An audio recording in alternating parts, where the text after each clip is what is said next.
Wina berkecimpung di ini mulainya dari mana? Di apa? Di juru bahasa isyarat. Di juru bahasa isyarat itu belajar atau masa belajar secara akademis ya?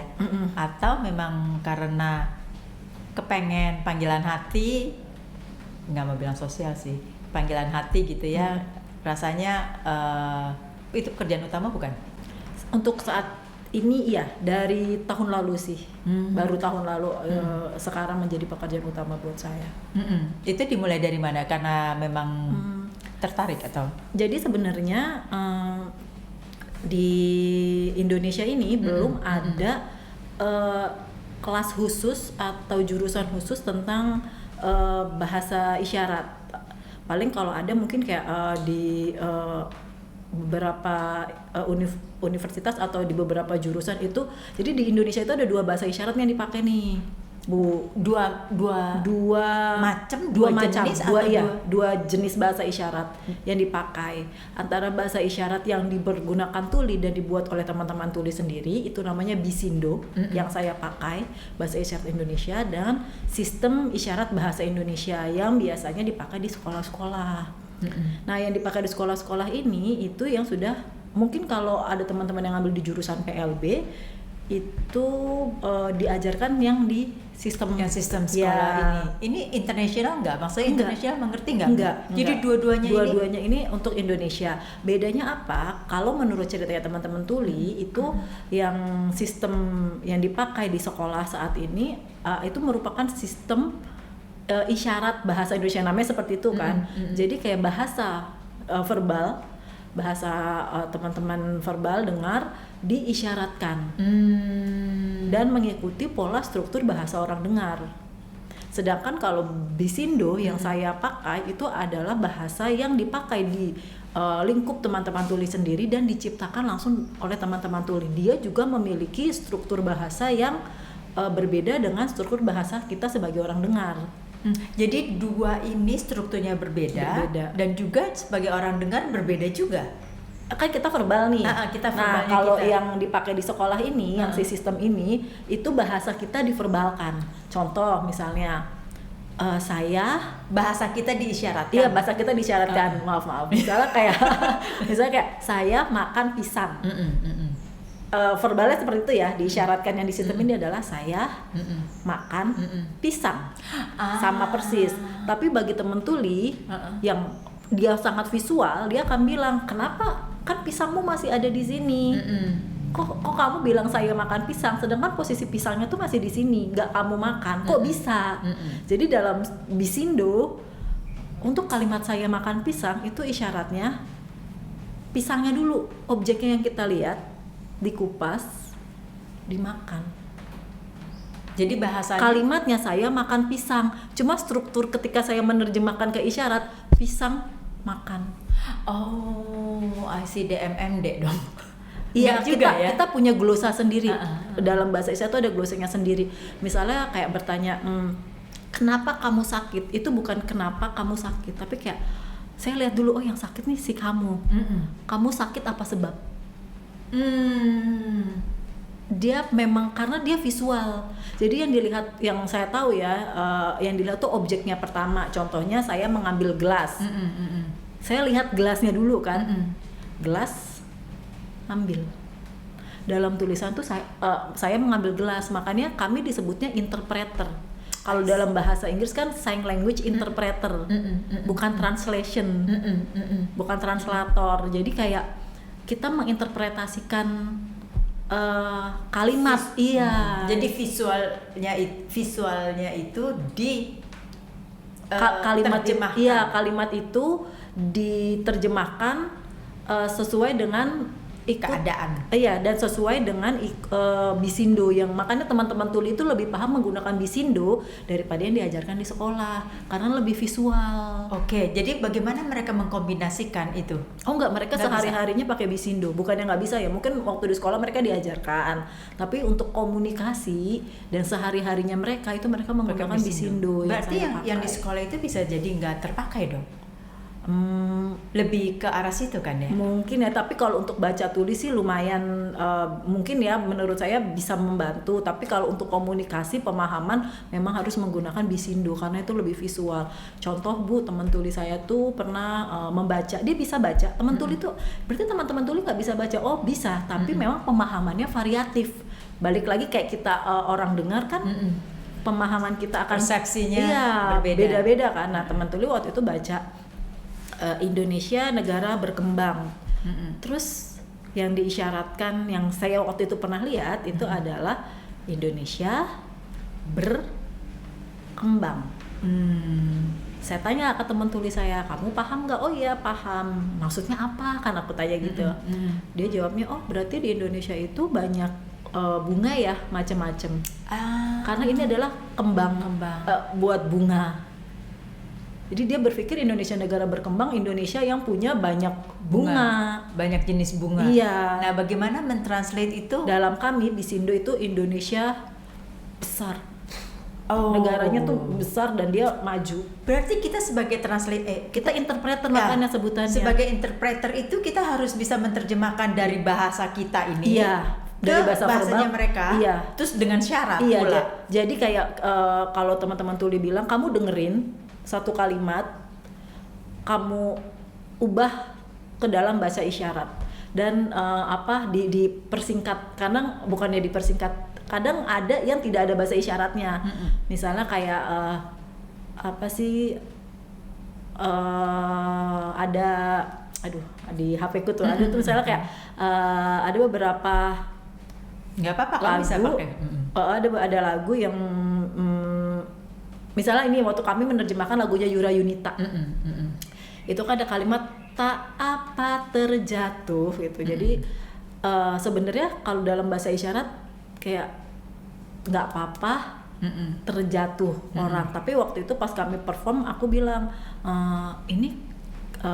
aku pengen lebih yang orang tuh bisa nangkep maksudnya gimana, orang dia pelajari dulu, teman tuliku nih yang mempelajari. Oke, akhirnya kita ramu. Isyaratnya yang kita pakai adalah kayak kita berusaha naik ke atas, jatuh dulu baru nggak apa-apa. Jadi kita punya pola kalimat itu. Dan itu berkembang terus ini ya bahasa ini. Bahasa itu berkembang. Tidak baku. Jadi ya sama juga dengan kita sebenarnya. Iya, kita kan juga bahasa kan sekarang berkembang. Apalagi kita ada FOMO, ada kena mental kayak gitu-gitu kan. Itu sama. Makanya harus sering nongkrong sama teman-teman tuli karena supaya terupdate bahasa-bahasanya dan tahu nih bahwa karena menurut saya juga ada gap antara tuli senior dan junior. Mungkin lihat lagi sejarahnya zaman-zaman dulu orang tua yang punya anak tuli itu masih sangat tertutup. Anak-anak dipaksa untuk verbal, harus bisa mendengar, harus bisa bicara kayak supaya terlihat normal. Ya kan? Betul, malu. Mulai terbuka bahasa isyarat itu di 2010. Mulai berkembang di Indonesia sampai sekarang di tahap teman-teman tuli tidak malu lagi untuk berisyarat dan mereka mengkampanyekan hak-hak mereka juga. Nah, kamu bisa tertarik di bahasa isyarat. Bahasa isyarat itu dari mana?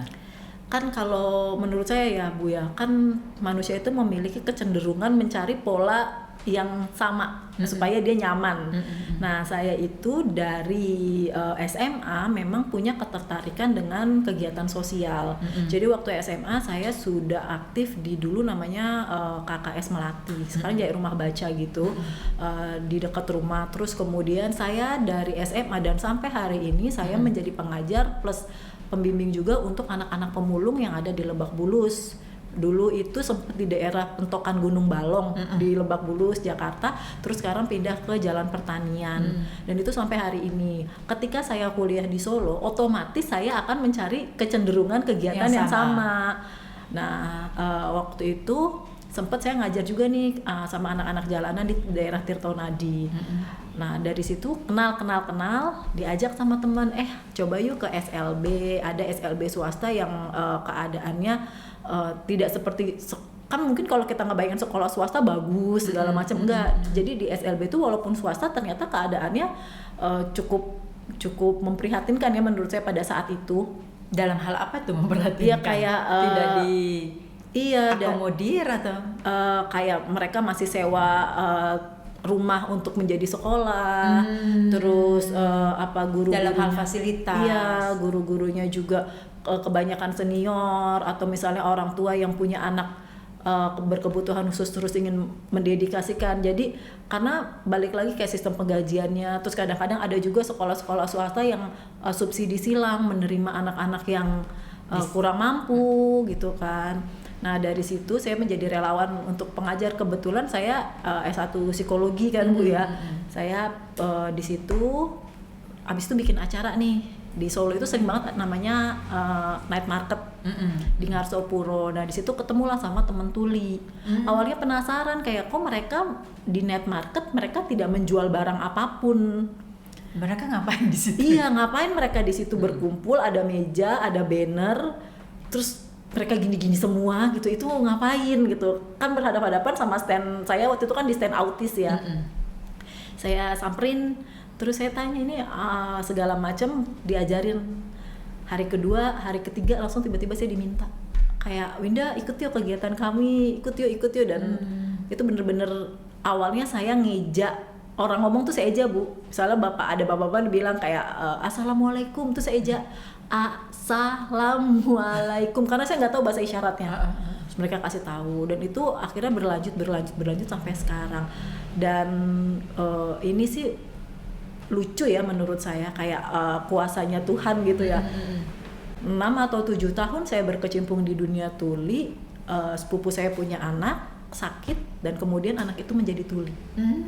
Terus saya cuma jadi merinding. Iya, cuman terus saya langsung berpikir gini, oh Tuhan mau saya belajar 7 tahun kemarin tuh buat nyiapin dia hadir di keluarga saya ya. Karena kebetulan keluarga besar saya yang di daerah itu kadang-kadang orang daerah itu kadang masih berpikir kayak oh ini kutukan, oh ini orang ibunya yang salah makan segala macam.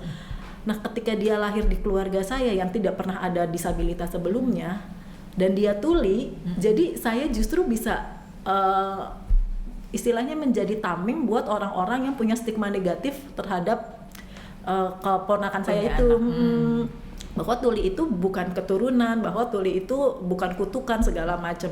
Itu kayak oh jadi dipersiapin buat ini gitu, 7 tahun kemarin.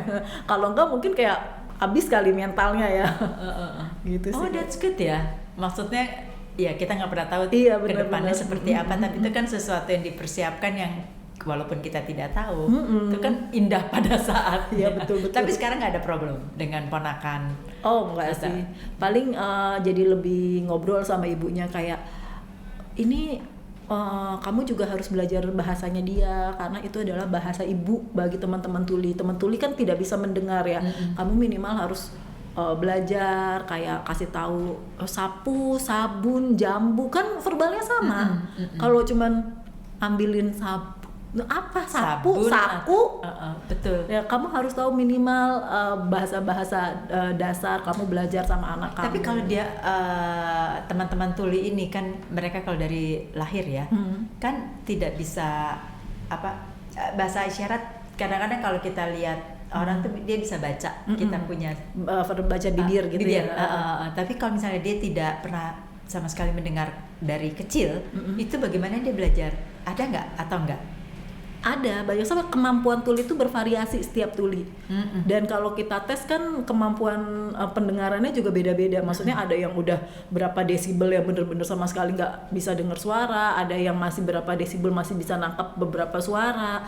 Terus juga dari saya menyebutnya privilege orang tua, maksudnya kayak kemampuan ada orang tua yang ya udahlah anak saya tuli nggak bisa jadi apa-apa udah nggak usah sekolah aja. Tapi ada orang tua yang punya privilege kemampuan untuk tidak membeda-bedakan lah sebenarnya. Tetaplah disekolahin walaupun misalnya kayak nggak apa-apa deh aku harus bangun lebih pagi nganterin anak-anak ke SLB, dia disekolahin. Bahkan ada yang diajak terapi wicara gitu. Itu pasti kemampuan pemahaman dan kemampuan lebih tajam. Iya, tapi berbeda. Kalau setahu Indah ini selama berkecimpung berarti udah berapa 10 tahun? Iya, 15 kayaknya. 15 tahun ini. Makin kesini orang tua yang ya semua orang tua ingin anaknya normal ya, maksudnya tidak ada apa-apa gitu loh. Non disabilitas maksudnya. Nah, makin kesini kesadaran orang tua untuk mempunyai anak yang seperti ini seperti apa? Kalau untuk tuli sendiri ya, orang tua itu sudah mulai terbuka.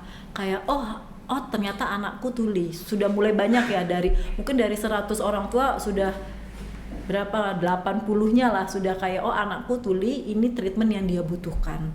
Jadi kan kalau dulu ketika anak tuli berlomba-lomba untuk memperbaiki anaknya. Makanya teman tuli itu kalau ditanya dia lebih suka disebut tuli bukan tunarungu.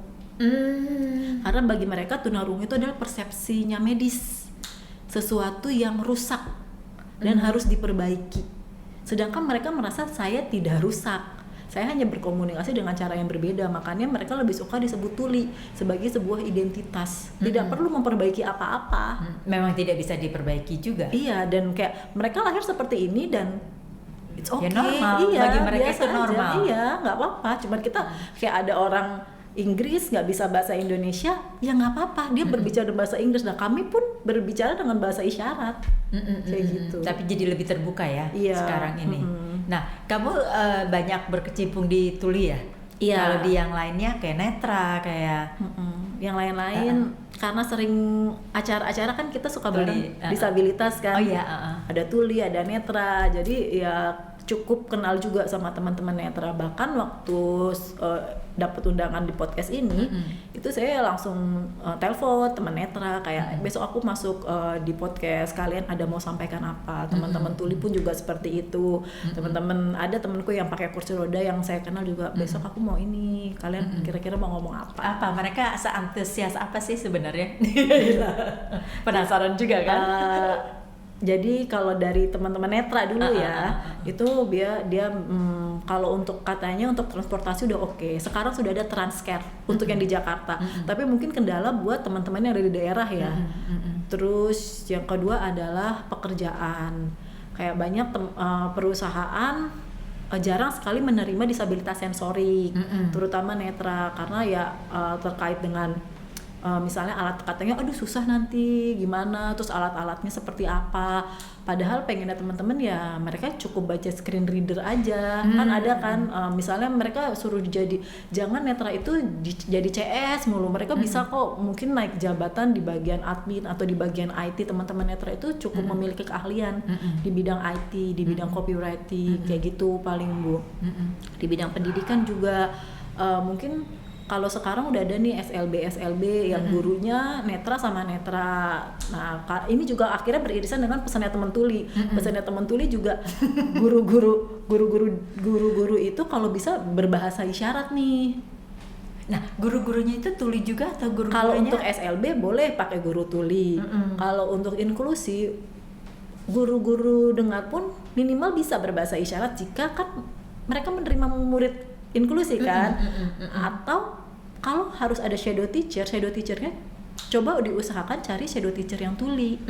Banyak guru-guru tuli yang memiliki kemampuan seperti itu, karena tuli dengan guru tuli ini lebih bisa lebih klop lah. Jadi guru kita sebagai misalnya saya guru dengar nih, ada guru tuli, saya yang ngasih tahu nih materi atau misalnya atau kita diskusinya lebih gampang.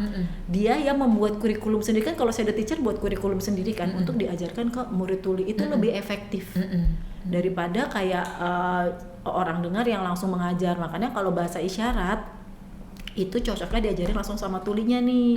Jadi bisa kalau ibu tiba-tiba pengen aku mau belajar bahasa isyarat dong, ibu minta ke saya nih, bisa, tapi saya pasti akan bawa satu guru tuli untuk ngajarin ibu.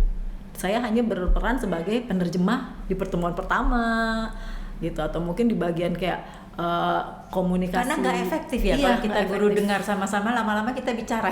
Iya. Terus yang kedua, kayak saya pun masih berantakan dalam penataan bahasa isyarat ya. Misalnya walaupun sudah sekian lama. Iya, misalnya kadang-kadang kita ada burnout gitu ya Bu ya, kayak misalnya lagi nerjemahin terus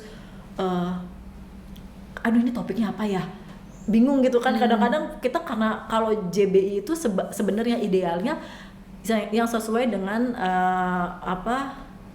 yang latar Kemampuan belakangnya kita, backgroundnya. Iya, misalnya saya di psikologi, ini kayak cocok nih dengan isu-isu sosial, isu-isu kesehatan mental. Tapi ketika saya pernah awal banget saya tiba-tiba menerjemahkan tentang waktu itu untuk RUU nomor 8 sebelum disahkan. Nah, itu kan dari CRPD tuh. Itu saya bahasa-bahasa hukum. Aduh, ini apa? Itu kepala saya panas. Bener-bener sampai tulis saya tuh pernah ngomong gini. Winda, kamu bingung ya? Iya, aku nggak ngerti. Atau waktu itu saya pernah nerjemahin acara agama yang ustadznya tuh ngomong dengan bahasa-bahasa agama gitu kan, kayak aduh apa nih gitu. Itu bingung saya. Nah, itu biasanya kami tuh selalu ada tulia mengawasi kan. Dia langsung tanya, Winda, kamu bingung ya gitu? Iya, aku kelihatan ya, aku bilang gitu kan. Iya, soalnya saya juga bingung lihat kamu. Jadi biasanya jadi saya membeo. Jadi misalnya ibu bilang mogok kerja, misalnya saya nggak tahu nih, tiba-tiba saya kayak mogok kerja, itu kayak bagi tuli kan ini mogok mobil, kok apa gitu. Padahal kalau kita sebagai interpreter, mogok kerja itu tidak diartikan mogok sama kerja, tapi mungkin mogok kerja misalnya kayak kerja berhenti demo atau apa gitu loh. Jadi nggak kata gampang ya kalau kita maksudnya kayak saya gitu ya. Iya, makanya kita mau ikutan itu lama Bu prosesnya untuk menjadi seorang juru bahasa isyarat. Kayak misalnya menurut saya tuh kayak translator bahasa Inggris. Semua orang mungkin 80-90% orang Indonesia bisa berbahasa Inggris, tapi tidak semua bisa menjadi translator. Nah, itu sama. Betul. Semua orang mungkin bisa berisyarat, tapi tidak semua bisa menjadi juru bahasa isyarat. Betul, karena pandangan kita itu point of view-nya harus sama dengan apa yang dibicarakan di sana yang kita harus terjemahkan. Iya, itu. Dan harus diproses di kita. Proses kan? Makanya kadang-kadang kayak kok kan acaranya cuman begini aja, Mbak, JBI-nya satu aja ya gitu kan, ada yang seperti itu ya. Padahal kami itu dalam bahasa Indonesia keisyarat, kami maksimal itu 30 menit harus bergantian.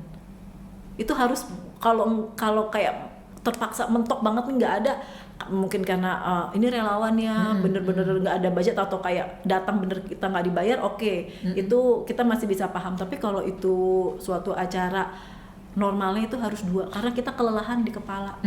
Ya, udah pasti udah kacau nanti, takutnya kan jadi nggak sampai kan, nggak efektif. Apalagi kalau bahasa Inggris. Jadi kita biasanya minta kayak per 15 menit ya Mbak, kita harus ganti. Dan 15 menit Bu, saya nerjemahin waktu itu bahasa Inggris ke Indonesia itu ke Bisindo, ke isyarat kan, berarti saya ada 2 kali kerja nih. Inggris, sini Indonesia, ini Indonesia belum selesai, harus kadang-kadang kayak ini ketinggalan itu tuh. Aku makanya semenjak saat itu kayak saya harus belajar lagi deh bahasa Inggrisnya, saya nggak berani ini.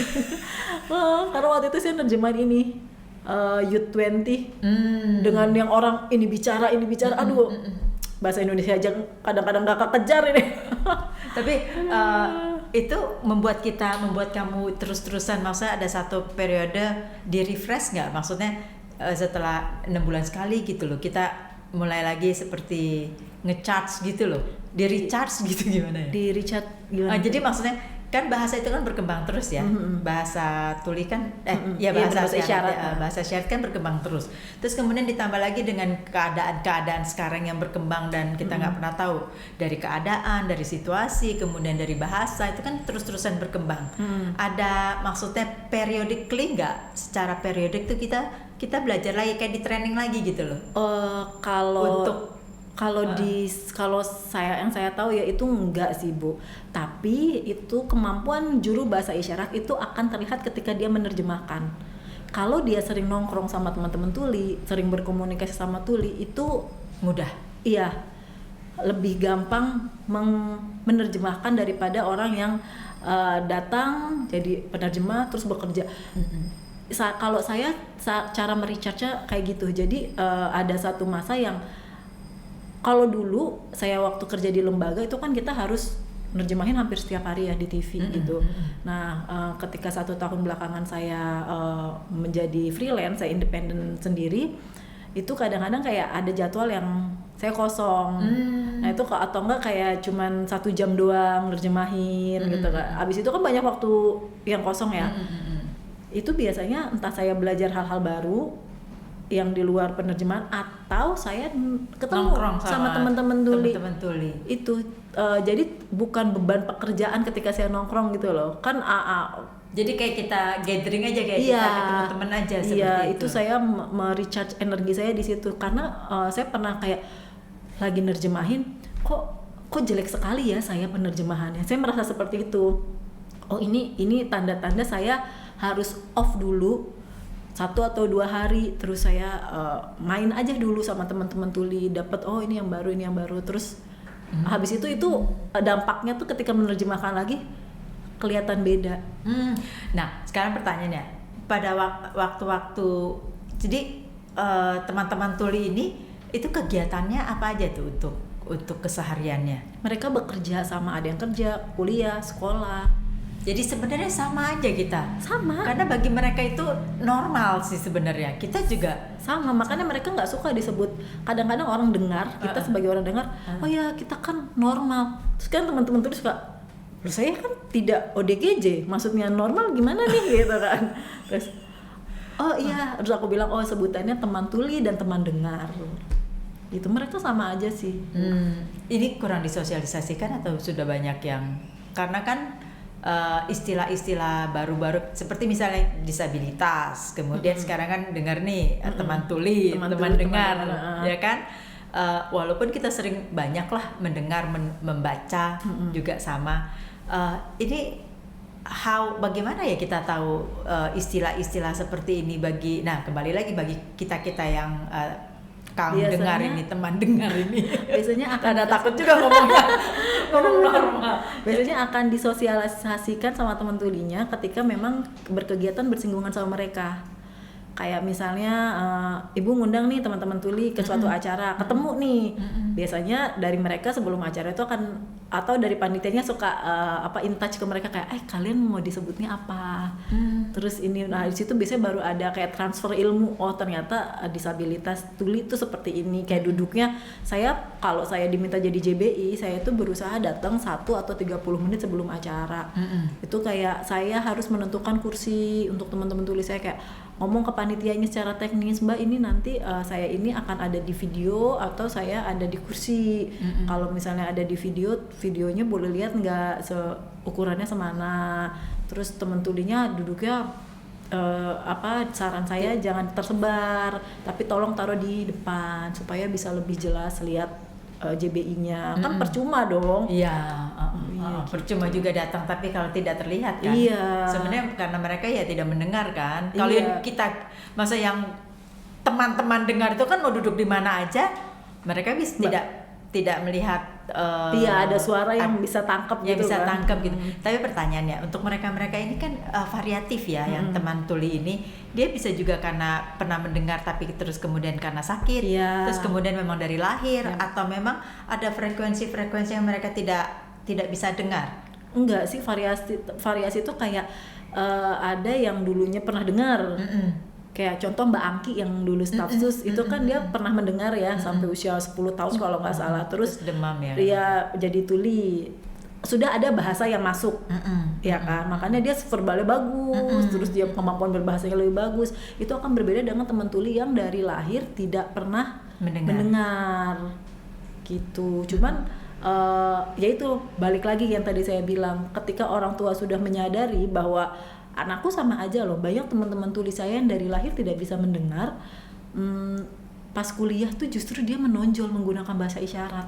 Kayak keren banget nih orang sekarang, dia bisa sampai ke luar negeri, terus dia jadi ketua organisasi tertentu. Kayak. Nah, kalau kayak gitu mereka ke sekolah dengar atau ke sekolah memang khusus? Kalau di kasusnya teman saya ini itu namanya Bima, dia dari Solo, dia SD sampai SLB itu sampai SMP itu di SLB. SMA-nya di Solo itu ada SMSR, sekolah seni. Seni rupa, kayak untuk ada bagian lebih ke visual gitu loh sekolahnya. Itu seingat saya dia adalah angkatan pertama tuli yang sekolah di sekolah SMSR itu, dan dia bisa mengadvokasi kebutuhannya dia. Waktu itu ada 2 tuli yang sekolah tuh satu angkatan. Dan saya ingat banget, saya tiba-tiba waktu itu diminta sama dia untuk bantu menerjemahkan sosialisasinya dia, mengajarkan guru-guru dan teman-temannya bahasa isyarat. Terus dia kuliah lagi di Universitas 11 Maret 2012 kalau nggak salah. Itu saya istilahnya saya menjadi saksinya dia gimana dia mengadvokasi sampai sekarang ada ULD di Universitas 11 Maret. Bahkan itu juga menginspirasi UMS tempat saya kuliah itu untuk buka ULD di tahun lalu gitu. Kayak keren banget sih gitu. Keren banget saya. Advokasi kuat sekali dia punya keinginan untuk karena dia kepengen teman-teman tulinya, adik-adiknya dia yang tuli ini ikut bisa masuk kuliah, bisa ya karena ya saya pernah mendengarnya gini, karena kita bilang kita normal ya kan, tapi mereka juga menganggap ya kita juga normal di kaum kita, jadi apanya yang beda? Iya benar, hanya komunikasinya komunikasi saja yang berbeda. Sama juga kita berbahasa Inggris, berbahasa Indonesia, berbahasa Perancis. Itu saya pernah mendengar itu sih yang membuat oh iya ya, kenapa kita bilang kita normal mereka enggak? Iya betul. Terus yang saya perjalanan hampir 15 tahun saya sama mereka itu, saya senang banget sih. Kayak 2024 kemarin dari Kemenak itu sudah ada Al-Quran berbahasa isyarat. Terus juga kalau di teman-teman kayak Kristen itu juga sudah ada Alkitab ya kan. Kebetulan teman-teman saya juga ikut nerjemahin di situ. Terus di katedral. Kalian juga kontribusi di situ ya? Iya, di katedral juga udah mulai. Dulunya cuma satu, Katedral Jakarta, namanya Pak Franz.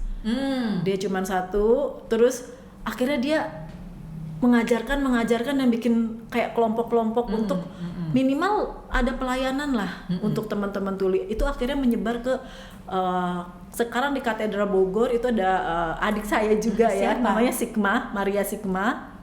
Dia jadi penerjemah di situ. Dia dari Solo, dia pindah ke Bogor. Terus, Mbak, aku sekarang nggak bisa keluar, sudah berkeluarga, tapi aku masih tetap menjadi penerjemah untuk melayani gereja. Dia ngomong gitu kan. Kurus tinggi orangnya kalau nggak salah ya. Iya sih, lebih tinggi dari saya pasti. Iya betul. Berarti dia, karena kemarin waktu Paskah. Dia nerjemahin waktu. Iya betul. Nah itu di sholat Jumat juga sudah mulai ada di masjid-masjid besar, di Istiqlal. Itu kayak happy banget. Senang sekali happy banget karena mereka dulu kayak tahun 2011 itu kayak ayahnya Sigma ini, kami dari Solo. Ayah Sigma ini guru agama. Terus kayak teman-teman tuli yang Nasrani atau yang Muslim itu nggak bisa mengakses gereja di sana karena nggak ada jam yang ada penerjemahnya. Bahkan dulu saya pernah punya pengalaman kayak saya berpikir gini loh, oke, saya memang Muslim tapi saya ini hanya alat yang dipakai, kayak kita sewa sound system bisa ditaruh di mana aja gitu kan. Teman tulis saya waktu itu bilang, Winda, aku nggak pernah ibadah gereja, tapi aku pengen kamu bisa bantu nggak? Pada saat itu 2011 penerjemah belum banyak kayak sekarang ya. Saya pikir ya sudah, saya hanya alat nih bantu dia. Cuman karena dia tidak pernah ke gereja, dia tidak tahu bahwa yang namanya gereja Kristen Jawa itu ada jam-jamnya dengan misa bahasa Jawa. Ya begitu saya datang ya maaf, terjemahan nol gitu, karena saya juga nggak ngerti itu ngomong apa gitu.